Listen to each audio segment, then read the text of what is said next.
Hello. On on behalf of Madison County Schools, we would like to share some best practices to be used during distance learning. This is the Madison County Schools guidelines for video conferencing with students. Chief Academic Officer Dr. Alicia Hunter shared this information a while back. We wanted to share this with you again. So, guidelines for hosting and recording live sessions. Hosting and recording live sessions with students is permitted. It is not a FERPA violation. Teachers may use either Google Meet or Zoom to host or record meetings. When posting live recordings of live sessions, of live lessons, recorded meetings should be saved under a staff member's Madison County Schools account in Google Drive. Recordings can be uploaded to YouTube if needed, but they must be unlisted or non-public and saved under the staff member's Madison County Schools account. Links to recorded lessons should only be posted behind password-protected spaces like Google Classroom. Things to note, media release opt-outs do not apply to hosting or recording live sessions. It's either the students' or family's responsibility to make sure they are in a video location that does not divulge any information they don't want to share. Breakout rooms are okay to use, but teachers should be checking on students. As per the special education department, synchronous sessions or live sessions of resource instruction, just as special ed students, should not be recorded.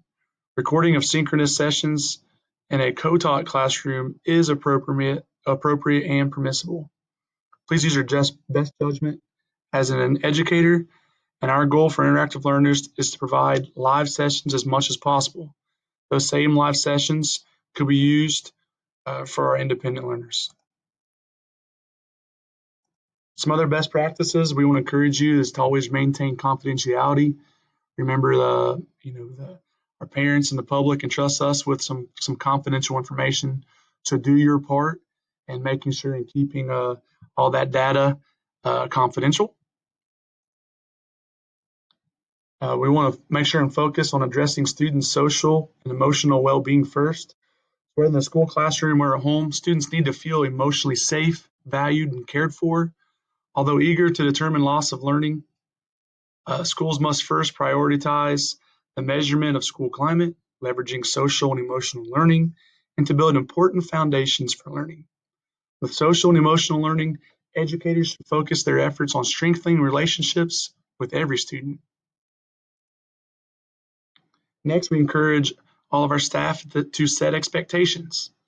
As the online classroom can often feel a little, kind of a free-for-all, you need to provide students with very clear set of expectations before they begin their studies. The expectations should include everything from what they can expect from you as their teacher, as well as what can be required of them. The expectations can outline due dates for assessments, your communication frequency, how much online participation you require of them, and the conduct they will be expected to display throughout the course. Next, we encourage you to nurture a supportive online community. Since this online space is a student's classroom, we want students to feel as supported as possible when they're here. By using a variety of dialogue formats, you'll ensure your coursework caters to all the learning types and allows students to flourish.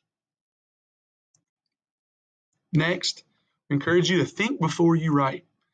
Not only is this an important principle for teaching staff to follow, but one that should be communicated from the very beginning to all students.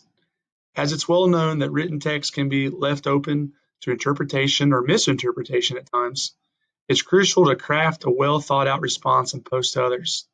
When crafting responses to assignments and other evaluations, the best tone to use is a simple, clear, and polite tone. As these responses are all your students have to go on in regards to feedback, you need to leave nothing open for interpretation. And lastly, if you're not sure, best practices is to check with your principal or supervisor first before posting it or to providing that type of instruction online. Next, keep the safety and best interests of all students as your top priority at all times. And then lastly, use good judgment and be careful. All right, folks, good luck to you as you provide some great instructions on our online platforms with our students. Thank you.